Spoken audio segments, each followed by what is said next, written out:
So ముందు media వారందరికీ నేను ఒక రిక్వెస్ట్ చేయబోతున్నాను.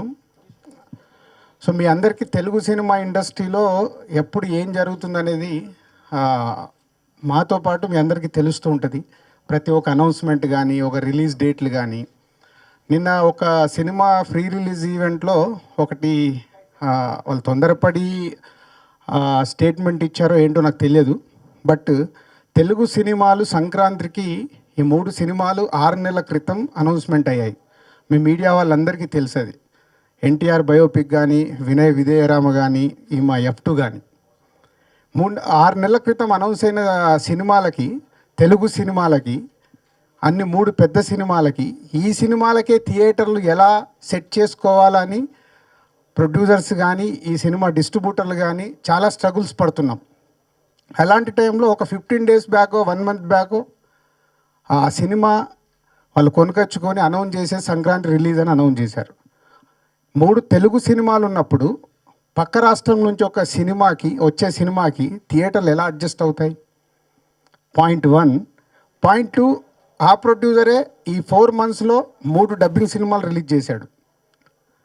నవాబ్ కానీ, మన సర్కార్ కానీ, ఇప్పుడు పేట కానీ.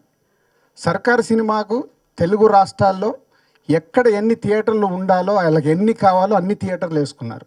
మరి అప్పుడు వేసుకున్న వాళ్ళకి ఇప్పుడు దొరకట్లేదని అనవసరమైన స్టేట్మెంట్లు ఇచ్చి తెలుగు సినిమాల్ని తగ్గించుకొని మనం రిలీజ్ చేయలేం కదా. దయచేసి మీడియా వాళ్ళకి ఇది నా రిక్వెస్ట్. ఇది మన తెలుగు సినిమాకి థియేటర్లు కాకుండా వేరే సినిమాకి ఇచ్చే పరిస్థితి అయితే లేదు. ఈ సీజన్లో వాళ్ళు ఒక 18 నుంచి థియేటర్లు అన్నీ పడతాయన్నారు. మరి అదే సినిమాని 18 రిలీజ్ చేయొచ్చుగా. రిలీజ్ చేస్తే ఉన్న 2 రాష్ట్రాల్లో థియేటర్లు దొరుకుతాయిగా. ఇలాంటి ఆలోచించకుండా అనవసరమైన కాంట్రవర్షియల్ స్టేట్మెంట్లు ఇచ్చి ఏదో టంగ్ కూడా స్లిప్ అయ్యేదో పిచ్చి పిచ్చి మాటలు మాట్లాడారు. సో అలా మేము మాట్లాడగలుగుతాం, కానీ నాకు ఒక క్యారెక్టర్ ఉంది. ఇక్కడ మనం చేస్తుంది వ్యాపారం. ఇప్పుడు ఆయన సినిమా కొనుకొచ్చుకుంది వ్యాపారంకి, డబ్బు సంపాదించడానికి. మేము సినిమాలు తీసి, మంచి సినిమాలు తీసి ప్రేక్షకుల దగ్గర నుంచి డబ్బులు తెచ్చుకోవాలనే. డిస్ట్రిబ్యూషన్లో ఎన్నో డబ్బులు పోయినాయి నాకు 1 ఇయర్లో. అయినా ఈ సినిమా మీద ఉన్న ప్యాషన్తోనే డిస్ట్రిబ్యూషన్ కానీ, ప్రొడక్షన్లో సంవత్సరానికి ఇన్ని తెలుగు సినిమాలు తీస్తూ ఇక్కడ మేము ఉన్నాం. దయచేసి మీడియా వాళ్ళకి నాకు మీ రిక్వెస్ట్ నేను చేసేదంటే, నేను ఎవరిపైన స్టేట్మెంట్లు ఇవ్వాలనో ఇంకొకటి కాదు. ఇది నా ఉద్దేశం. తెలుగు సినిమాలు 6 నెలల క్రితం అనౌన్స్ అయిన సినిమాలకి థియేటర్లు ఉండాలా వద్దా? 3 సినిమాలు క్రేజీ సినిమాలు ఇక్కడ వస్తున్నాయి. ఎన్టీఆర్ బయోపిక్ కానీ, రామ్ చరణ్ గారిది కానీ, ఇది F2 మల్టీస్టార్ సినిమా కానీ. ఇక్కడ రామ్ చరణ్ గారి సినిమా హైయెస్ట్ బడ్జెట్లో వస్తుంది. ఎన్టీఆర్ గారి బయోపిక్ అంటే ఒక ప్రెస్టేజియస్ ఫిలిం. ఇవాళ మల్టీస్టార్లో వస్తున్న F2 అనేది ఒక ప్రెస్టేజియస్ ఫిలిం.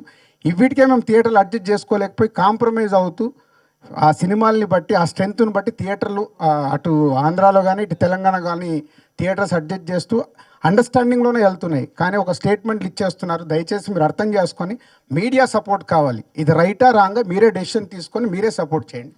Thank you.